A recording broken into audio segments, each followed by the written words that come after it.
Hi guys, எடுத்துக்காட்டு 1.10 குத்துக்கோடு சோதனையை பயன்படுத்தி பின்வரும் வரைபடங்களில் எவை சார்பினை குறிக்கும் என தீர்மானிக்கவும். அதாவது 4 டயக்ராம் கொடுத்துருக்குறாங்க.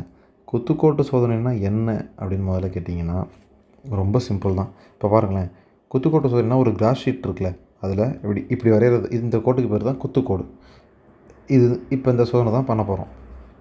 எப்படி இதை சோதனை பண்ணுறது அப்படின்னு கேட்டிங்கன்னா பாருங்களேன், ஒரு ஈக்குவேஷன் எடுத்துக்கிறோம். சம்திங் ஏதோ ஒரு ஈக்குவேஷன் வச்சுக்கோங்களேன். இப்போ x² + x + 2 அப்படின்னு ஒரு ஈக்குவேஷன் இருக்குது. இப்போது இந்த ஈக்குவேஷனுக்கு நம்ம ஒரு வளைவரை வரையலாம். அதாவது இந்த பிங்க் கலரில் வந்திருக்கு பார்த்தீங்களா, இந்த இது இது இது எல்லாமே வளைவரை. அதாவது என்னென்னு பாருங்களேன், அதை இருங்க பாருங்கள். ஒரு சமன்பாடு வரைபடத்தில் குறிக்கப்படும் போது அதை வளைவரை எனலாம். அவ்வளோதான், இதுக்கு பேர்லாம் வளைவரை. அதை ஃபஸ்ட்டு பேசிக்ஸ் தெரிஞ்சுக்கிட்டால் அதுக்கப்புறம் ஈஸியாக இருக்கும். எந்த வளைவரையாக இருந்தாலும் பரவாயில்ல. குத்துக்கோட்டு சோதனைனா என்ன அப்படின்னு கேட்டிங்கன்னா, ஒரு வளைவரை வரைகிறோம். அந்த வளைவரை வரைஞ்சி அதில் ஒரு குத்துக்கோட்டை வரைஞ்சா அந்த குத்துக்கோடு அந்த வளைவரையில் ஒரே ஒரு இடத்துல தான் வெட்டணும். குத்துக்கோடுங்கிறது நல்லா தெரிஞ்சுக்கோங்க, 90 டிகிரி குத்தாக இருக்கணும். இப்படி வரைகிறதுலாம் குத்துக்கோடு கிடையாது, சரிங்களா? 90 டிகிரி குத்தாக இருந்தால் தான் அது குத்துக்கோடு. இப்போ அதே மாதிரி இப்போ டயக்ராம் பார்த்தாலே நமக்கு தெரிஞ்சிடும்.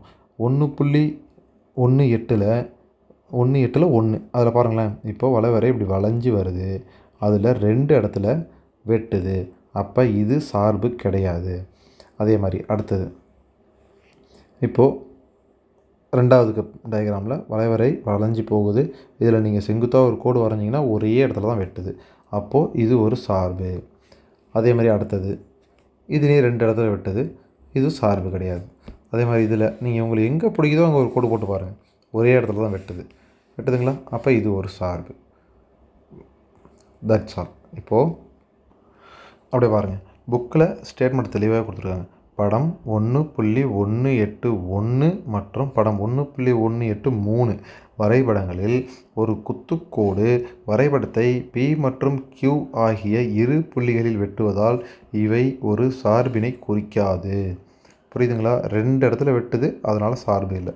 ஒரு இடத்துக்கு மேலே வெட்டினாலே அது சார்பு இல்லை. அடுத்தது பாருங்களேன், 1.18ல் 2 மற்றும் படம் 1.18ல் 4 வரைபடங்களில் அதிகபட்சமாக ஒரே ஒரு புள்ளியில் வெட்டுவதால் இவை சார்பினை குறிக்கும். புரியுதுங்களா? இப்போது இது 2ம் சார்பு கிடையாது. ஏன் அப்படின்னா 2 இடத்துல வெட்டுது. இது 2ம் சார்பு.